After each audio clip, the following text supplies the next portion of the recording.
Hi, Dr. Greg Jantz here, A Place of Hope. 40 years we're celebrating.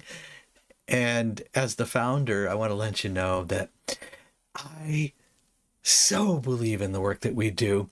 And I see through the years now, thousands and thousands of lives changed for good. And one of the areas that I'm particularly interested in is what's happening with social media. What's the pros and cons of social media as it relates back to our mental health and well-being?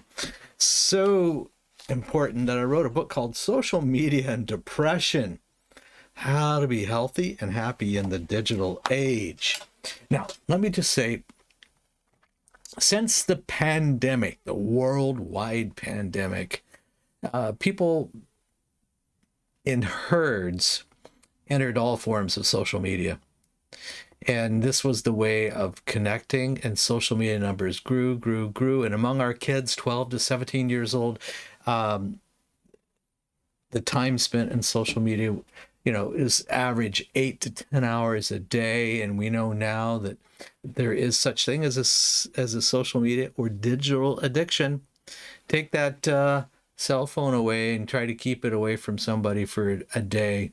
What happens? Sweaty palms, heart rate goes up, get irritable, get a headache. It's the withdrawal symptoms. So there is such thing as digital addiction. And there are some pros and cons to social media. Let's also be fair about it.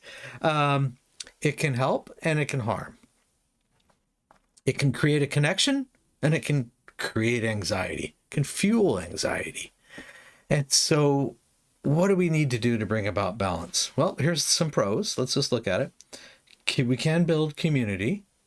We need to be careful with that, but we can build support and community, and we're connecting online. Hopefully we're connecting in person as well. Okay, now we also know that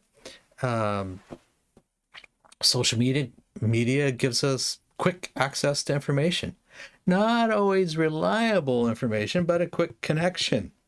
And we can use it for appropriate use for news and information, but we also have to have a big who we going to believe filter as well. It serves a role.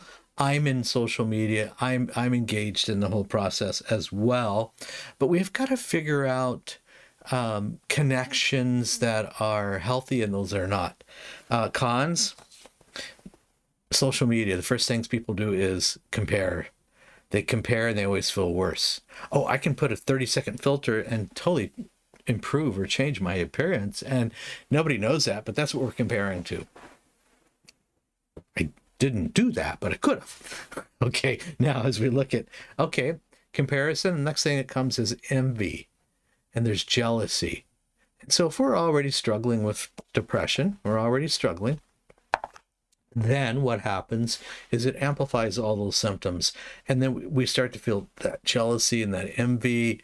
And maybe we don't normally feel that way, but now it's just really emerged. Okay. We know, number two, there is such thing as cyberbullying, and there is misuse of sexuality and sexual images to manipulate, etc. That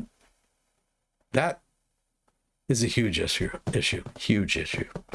We also know that, as I've mentioned, the addiction and the overuse of social media. Gotta have real relationships. Gotta have real relationships. So can you have a boundary around how much time? Can you turn it off hour before bedtime?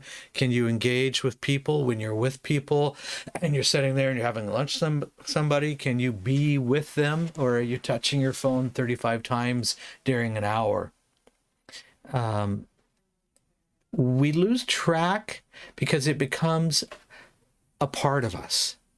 The technology becomes a part of who we are. And we have younger generations that really, for the first time, tethered to technology. I mean, they were born with it, tethered to it, and that's the world in which they live. All right, I'm going to say be selective, obviously, who you follow. Everything is impulsive on social media. We will tend to be and act and say things that we wouldn't do in person. We know that when we are online, engaged in social media, we can also have an exaggerated sense of self-importance. That's where the bully behavior, or I'll say and be certain things online that you would never find me saying in person. So watch for those. All of us, obviously, social media is with us. It's going to stay with us. It's going to grow. The digital world, we mix AI into that, and it changes so much. Can we just keep a priority on real relationships? When I say real, I mean in person, and where we are really with them. There is something. Now, I'm so grateful for screens and to be able to connect that way, but there is something that happens when we're in person. And digital addiction, by the way, is something that we work with here at the Center, a Place of Hope. It is very real. We see it.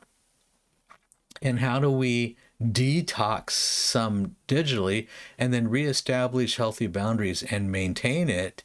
And what do we need to clean out or detoxify from with social media? All right, we can do this, and we will be glad we did, and we won't regret having boundaries around social media.